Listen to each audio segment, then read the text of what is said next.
Hello everyone आपण समस्त को आमर यूट्यूब चैनल प्रेस ओडिशा को मु स्वागत जनाऊँगी।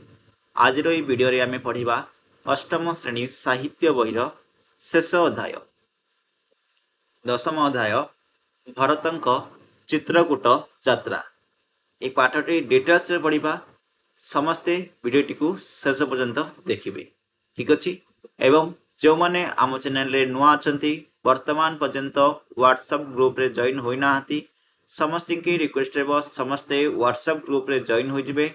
व्हाट्सएप ग्रुप रे जॉइन होवा द्वारा सेटा में इंपोर्टेंट क्वेश्चन परीक्षा पई एथि सहित एमसीक्यू एवं जो क्वेश्चन आंसर गुडी रहउची तार मते पीडीएफ आकार रे केबे क्लास हबो अपडेट गुडी को सब व्हाट्सएप ग्रुप रे ही पाई परिबो। ठीक अछि तो लिंक कोड मिलिबो लिंक आपण मानकू ए वीडियो रो डिस्क्रिप्शन बॉक्स रे मिलि जिवो लिंक को क्लिक करंतु एवं जॉइन हो जातु। तो चलंतु देरी करिवाने स्टार्ट करनेवा दशम अध्याय भरतंक चित्रकूट यात्रा। ए जो भरतंक चित्रकूट यात्रा किए लिखिचंती लिखिचंती श्रीधर दास किए लिखिचंती श्रीधर दास लिखिचंती। भरतंक आदेश रे सुमंत चतुरंग बल साजी रामंक सन्धान रे जीवाकू प्रस्तुत हेले। भरत और शत्रुघ्न रथरे बसिले सुमंत रथ चलाइले। कौन भरतंक आदेश रे सुमंत चतुरंग बल साजी रामंक सन्धान पे जीवाकू प्रस्तुत होइचती। भरत आ शत्रुघ्न रथरे बसिथिले सुमंत कौन कले रथ चलाइचती। दुर्गम पथ पार होई सेमाने सुंख बेरपुर रे शबर राजा गृह को भेटिले। ठीक अछि शबर राजा किए थिले गृहक को से भेटिथिले। किपरि राम लक्ष्मण सीता बनरे फलमूल खाई वृक्ष मूल शोइथिले ताहा कहि गृहक स्थानटी देखाइले। जानिथिबे पिला माने जेतेबेले राम लक्ष्मण सीता वनवास जीवाकू स्टार्ट करथिले सेतेबेले सर्वप्रथमे जो शबर राजा गृहक को भेटिथिले एवं ताको मित्र बोली कहिथिले। सेइटु कोन होइथिला सेइटे प्रथम तांको स्टार्ट तांको नदी पार करबा पूर्व पिला माने घटनाटी। ठीक अछि तो सेटा तांको से कहिले कि कहिले गृहक कहिले काहाकू शबर राजा गृहक जो भरत को कहिले किपरि राम लक्ष्मण सीता बनरे फलमूल खाई वृक्ष मूल शोई पड़िथिले। ठीक अछि एथिरे भरतंक शोक वृद्धि पाइला। गृहकंक ठारू संवाद मिलला परे जे राम भरद्वाज मुनि आश्रम बाटे चित्रकूट को जाइछन्ते। तापरे कोन करछथि से भरद्वाज मुनि आश्रम चित्रकूट को जाइछते बोली जानिले। ठीक अछि गृहक तांको बाट देखाई चलिला। ठीक अछि गृहक कोन करछि तांको बाट देखाई चलिछि। भरत निजर अनुचर मानक सहित जाई भरद्वाज आश्रम पहुंचले। तापर कौन है भरत निजर अनुचर मानक सहित जाइकरी का आश्रम पहुंचले भरद्वाज आश्रम पहुंचले। भरद्वाज आश्रम पहुंचले भरत मुनि को से कौन कर प्रणाम करी आगमन कारण जनइले। से भरत मुनि को प्रणाम करछन्ती एवं से कौन पे आसिचन्ती सेटाको से जनइले। कि जनइले भरत जनइले। मुनि भरत और तांकर लोक मानकू यथाविधि चर्चा कले। रातिटी आश्रम रे कटाई सकाळ से माने बाहरिले। कोन रातिटी आश्रम रे कटाइले एवं सकाळ से माने बाहरिले। मुनि से मानकू पथ देखा देले। मुनि कोन कले से मानकू जीवा पे पथ माने कोन रास्ता जीवाकू रास्ता देखा देले। गृहक आगे आगे चलिले। कोन गृहक आगे आगे चलिले। सैनिक मानकर प्रतिनिधित्व वन कंपी उठिला धूली पटल उड़िला। चित्रकूट निकटरे से माने पहुंचले। कोट पहुंचले चित्रकूट निकटरे से माने पहुंचले। एपरी शब्द शुणी लक्ष्मण विस्मित होई गोटे बड़ गछरे चढ़ी रहिले चाहिए। एपरी शब्द शुणी लक्ष्मण कौन विस्मित होई गोटे बड़ गछरे चढ़ी चाहिए। से देखि पारिले जे भरत और शत्रुघ्न रथरे बसी आछुती। किए देखले लक्ष्मण देखले जे भरत और शत्रुघ्न रथरे बसी आछुती। तांकर संगरे असंख्य सैन्य रहिछि। तांकर संगरे कोन असंख्य सैन्य रहिछि। हठात से भाबिले कोन भाबिजति बोध हुए भरत राज्य अधिकार करी मध्य संतुष्ट नुहंती तेणु से बध करने सैनिक नहीं आसी बोली कौन लक्ष्मण भाविले भरत जो राज्य को अधिकार कर संतुष्ट नुहे आउ से आक्रमण करने को आसी बोली सैनिक मान सहित से भाविले। यह भावी से वृक्षर ओह्लाई राम को कहले भाई भरत आ शत्रुघ्न अनेक सैन्य सामंत घेनी आमको मारिबा आसुचंती। कहले कि मु से मारवा जाऊँगी ଲକ୍ଷ୍ମଣ ଯେତେବେଳେ ଏସବୁ ଘଟଣା ଦେଖିଲେ ସେ ଯାଇକି ତାଙ୍କ ଭାଇ ରାମଙ୍କୁ କହୁଛନ୍ତି କି ଭାଇ ଭରତ ଆଉ ଶତ୍ରୁଘ୍ନ ଅନେକ ସୈନ୍ୟ ସାମନ୍ତ ଧରିକିରି ଆମକୁ ମାରିବା ପାଇଁ ଆସୁଛନ୍ତି, ମୁଁ ସେମାନଙ୍କୁ ମାରିବାକୁ ଯାଉଛି ବୋଲି କହିଲେ। ଏହା ଶୁଣି ରାମ ଲକ୍ଷ୍ମଣଙ୍କୁ ବାରଣ କରି ମନା କରି କହିଲେ ଏପରି ଅଧୀର ହୁଅ ନାହିଁ। ଭରତ ଆଉ ଶତ୍ରୁଘ୍ନ ଆମର କଣ ଭାଇ ଅଟନ୍ତି, ସେମାନଙ୍କୁ ଦେଖିଲେ ଆମର ଆନନ୍ଦ ହେବ। ସେ ଦୁହେଁ ଆମକୁ ମାରିବେ ବୋଲି ଭାବିବା ତୁମର ଭୁଲ ବିଚାର ବୋଲି କିଏ କହିଲେ? ଶ୍ରୀରାମ କହିଲେ କାହାକୁ? ଲକ୍ଷ୍ମଣଙ୍କୁ କହିଲେ। ଏଣେ ଭରତ ଆଉ ଶତ୍ରୁଘ୍ନ ସୈନ୍ୟମାନଙ୍କୁ ଦୂର ରଖାଇ ରଥରୁ ଓହ୍ଲାଇଲେ ଓ କୃପଙ୍କ ସହିତ ରାମଙ୍କ କୁଟୀରକୁ ଆଡକୁ ଚାଲିଲେ। ଭରତ ରାମଙ୍କୁ ଦେଖି ସାଷ୍ଟାଙ୍ଗ ପ୍ରଣିପାତ ହେଲେ। ଭରତ ଯେତେବେଳେ ରାମଙ୍କୁ ଦେଖିଲେ ସାଷ୍ଟାଙ୍ଗ ପ୍ରଣିପାତ ହେଲେ। ଲକ୍ଷ୍ମଣ ମଧ୍ୟ ଭରତଙ୍କୁ ପ୍ରଣାମ କଲେ। ଲକ୍ଷ୍ମଣ ମଧ୍ୟ ଭରତଙ୍କୁ ପ୍ରଣାମ କଲେ। ଶତ୍ରୁଘ୍ନ ରାମ ଓ ଲକ୍ଷ୍ମଣଙ୍କୁ ଯଥାବିଧି ମାନ୍ୟ ଦେଖାଇଲେ। ଚାରି ଭାଇର ମିଳନ ହେଲା। ସମସ୍ତଙ୍କ ଚକ୍ଷୁରୁ ଲୋକାତପ ବହିଗଲା। ସମସ୍ତେ ଭାଇମାନେ ମିଳନ ହେଲେ। ସମସ୍ତେ ଭାବ ବିହଳ ହେଲେ। ଭରତ ଆଉ ଶତ୍ରୁଘ୍ନ କୁଶ ଆସନରେ ବସିଲେ। ଭରତ ଆଉ ଶତ୍ରୁଘ୍ନ କୋଉଠି ବସିଲେ? କୁଶ ଆସନରେ ବସିଲେ। ଭରତ ରାମଙ୍କୁ କହିଲେ ଭାଇ ତୁମେ ଆମର କୁଳ ଚନ୍ଦ୍ରମା। ଭରତ କହୁଛନ୍ତି କାହାକୁ? ଶ୍ରୀରାମଙ୍କୁ କହୁଛନ୍ତି ଭାଇ ତୁମେ ଆମର କୁଳ ଚନ୍ଦ୍ରମା। ଅଯୋଧ୍ୟା ରାଜ୍ୟ ରକ୍ଷା କରିବାକୁ ତୁମ ହିଁ ଯୋଗ୍ୟ। ତୁମେ ବନକୁ ଆସିବାରୁ ଅଯୋଧ୍ୟାବାସୀ ଦୁଃଖରେ ହାହାକାର ହୋଇଛନ୍ତି। ଅଯୋଧ୍ୟାବାସୀ ବହୁତ ଦୁଃଖରେ ଅଛନ୍ତି। ତୁମର ହରାଇ ପିତା ହେ ରାମ ହା ରାମ କହି ସେ ଝୁରି ଝୁରି ପ୍ରାଣ ହରାଇଛନ୍ତି। କଣ କରୁଛନ୍ତି? ହେ ରାମ କହି ହା ରାମ କହିକିରି ତାଙ୍କ ପିତା ପ୍ରାଣ ହାରି ସାରିଛନ୍ତି। ତୁମେ କ୍ଷମାର ସାଗର, ମୋର ମନ୍ଦ ବୁଦ୍ଧି ମାକୁ କ୍ଷମା କରିଦିଅ। ଅଯୋଧ୍ୟାକୁ ଫେରିଯାଇ ରାଜସିଂହାସନରେ ବସ। ଜାଣିଛ ଭରତଙ୍କ ମାତା ଯେତେବେଳେ ଗୋଟେ ରଥଙ୍କୁ ତାଙ୍କର ବଚନ ଦେଇଥିଲେ, ସେ ବଚନ କରିବାକୁ ନେଇକରି ଏଇଟା ହଉଥିଲା। ଠିକ ଅଛି ଘଟଣାଟି। ଆମେ ତୁମର ସେବା କରି ଧନ୍ୟ ହେବୁ। ଭରତ ଏହା କହିଲେ। ଦୁଇ ଭାଇ ଯାକ ରାମଙ୍କ ପାଦ ତଳେ ପଡିଗଲେ। ରାମ ଦୁହେଁ ଦୁହିଁଙ୍କୁ ଉଠାଇ ଆଲିଙ୍ଗନ କଲେ। ପିତାଙ୍କର ମୃତ୍ୟୁ ସମୟରେ ରାମ ସୀତା ଲକ୍ଷ୍ମଣ ବିଳାପ କରି ଉଠିଲେ। ତାପରେ ସେମାନେ ନଦୀ କୂଳରେ ସ୍ନାନ କରି ଦଶରଥଙ୍କ ଉଦ୍ଦେଶ୍ୟରେ ତର୍ପଣ ଶ୍ରାଦ୍ଧ କଲେ। ଯେତେବେଳେ ତାଙ୍କର ପିତା ଦଶରଥଙ୍କର ପରଲୋକ ଗମନ ହୋଇଯାଇଛି ବୋଲି ଶୁଣିଲେ, ମୃତ୍ୟୁ ହୋଇଯାଇଛି ବୋଲି ଶୁଣିଲେ, ରାମ ସୀତା କଣ କଲେ? ବିଳାପ କରି ଉଠିଛନ୍ତି। ସେମାନେ ନିଜ ନଦୀ ଜଳରେ ସ୍ନାନ କରି ଦଶରଥଙ୍କର ଉଦ୍ଦେଶ୍ୟରେ ତର୍ପଣ କରିଛନ୍ତି କିମ୍ବା ଶ୍ରାଦ୍ଧ କରିଛନ୍ତି। ଓକେ। କୁଳଗୁରୁ ବଶିଷ୍ଠ ମଧ୍ୟ ଫେରିଯିବା ପାଇଁ ରାମଙ୍କୁ ବହୁତ ବୁଝାଇଥିଲେ। କୁଳଗୁରୁ ବଶିଷ୍ଠ ରାମଙ୍କୁ ଫେରିଯିବା ପାଇଁ ବହୁତ ବୁଝାଇଥିଲେ, କିନ୍ତୁ ରାମ କୌଣସି ପ୍ରକାର ଅଯୋଧ୍ୟାକୁ ଫେରିଯିବା ପାଇଁ ସ୍ୱୀକୃତ ନ ହୋଇ କହିଲେ ଯେଉଁ ସତ୍ୟ ପାଳିବାକୁ ଯାଇ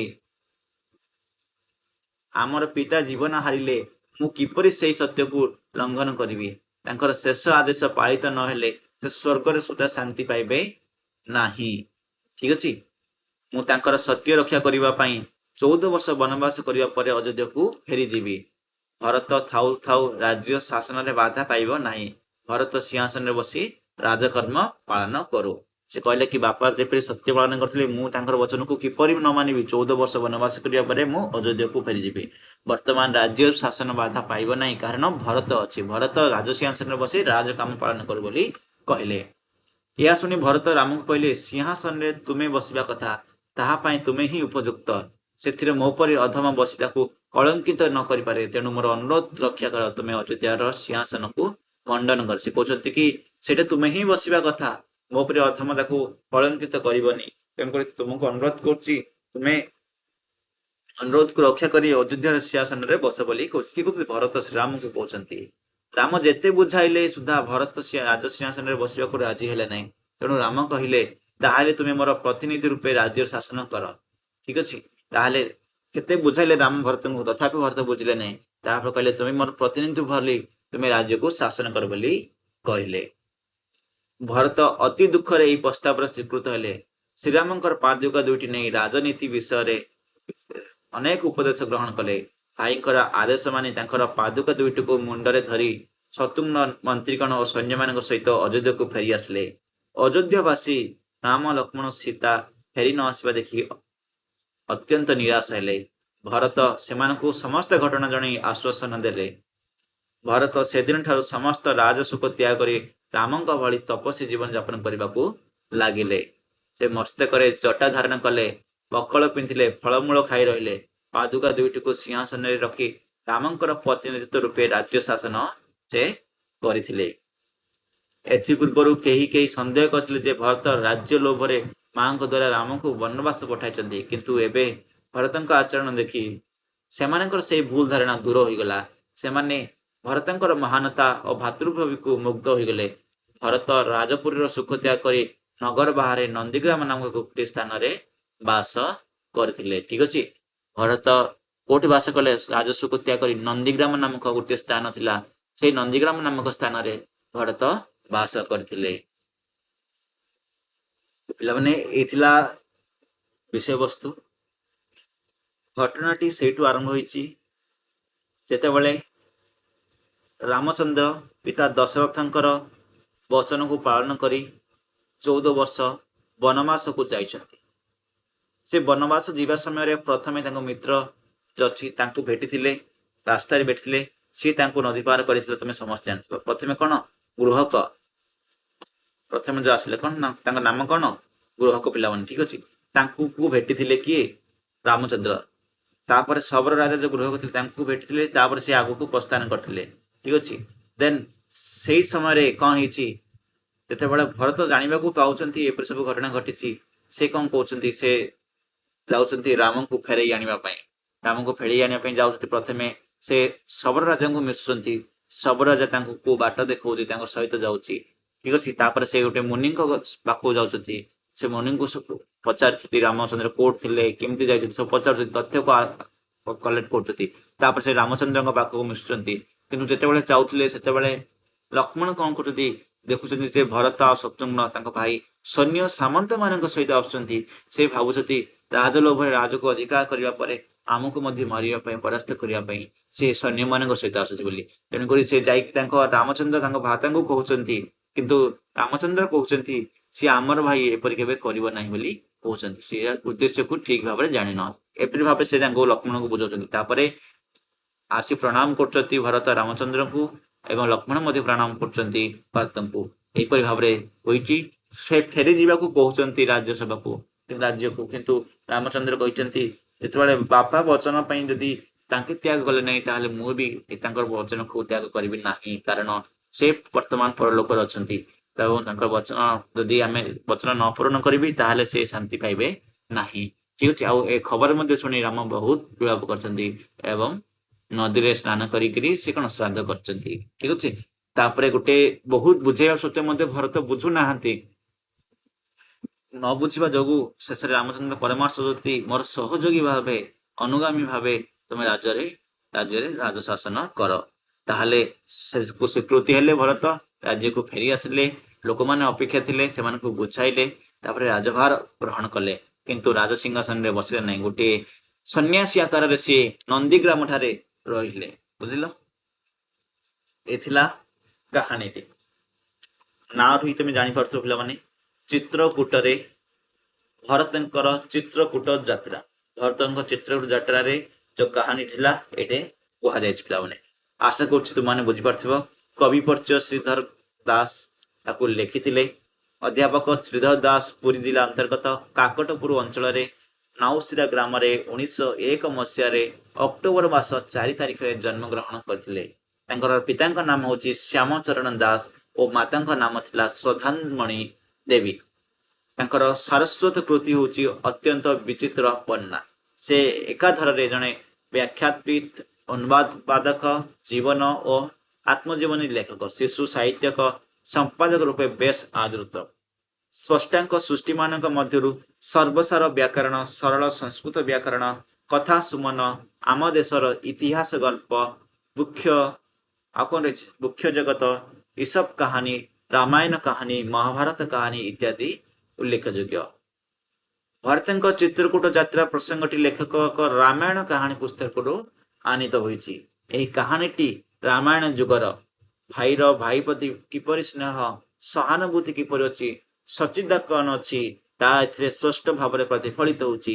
ଭରତଙ୍କର ଅନାବଳୀ ଭାତୃ ଭକ୍ତି, ରାମଚନ୍ଦ୍ରଙ୍କ ପ୍ରତି ଥିବା ଅଚଳାଞ୍ଚଳ ଭକ୍ତି ଅଯୋଧ୍ୟାର ରାଜ ସମ୍ପଦକୁ ତୁଚ୍ଛ କରିଦେଇଛି। ଭରତଙ୍କର ସେଇ ଉଦାର ହୃଦୟ ଭାବଚ୍ଛନ୍ନ ସମଗ୍ର ରାମାୟଣକୁ ମଧୁମୟ କରି ତୋଳିଛି।